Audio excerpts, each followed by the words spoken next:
It's the Staffy who's currently pregnant. The husky in the video was removed 8 years ago. Obviously, it's been twisted by Facebook into the pregnant husky is being beaten at the moment. So, very, very anticlimactic. I've only just finished up there. We've been there nearly, we've been there for 2 hours. Those huskies were seized by the RSPCA 8 years ago.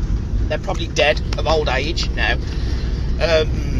Thomas doesn't live there. Thomas has moved out. There is one Staffy there. The Staffy has come out. We've assessed the Staffy. Soft as shit. She is pregnant. But the Staffy is soft as shit and everything. The woman refused to let us in and everything. Then the neighbours come out and everything. And it quickly became very, very apparent that this was a neighbourhood dispute. The neighbour on the left was insisting her dog is dangerous and out of control, yada yada yada, that he nearly savaged his kid to death and everything. And you just tell straight away that the neighbour is full of shit. And he seemed to be obsessed about this dog and getting the dog removed from the woman, not over welfare concerns, but over the fact that he thinks the dog's dangerous. She refused to let us in. We went back and forward with the neighbour, spoken with Thomas on the phone and everything. He's extremely remorseful for what he did, and he knows he fucked up and everything. It was my friend who spoke to him. And then I went and knocked on the door again. I had a quiet word with a woman, and she allowed me to go into the property. I went into the property and everything. The place is messy.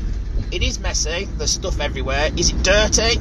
Not really. There's not like dog crap lying everywhere and everything. The dog did have her own bed with toys in there and a blanket and everything. So, and she was very relaxed and calm.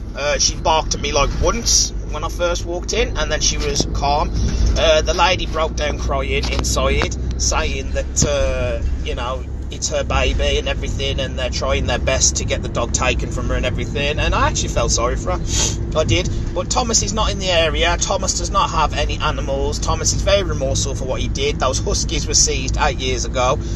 He doesn't have a new dog. So there was not much more that can be done.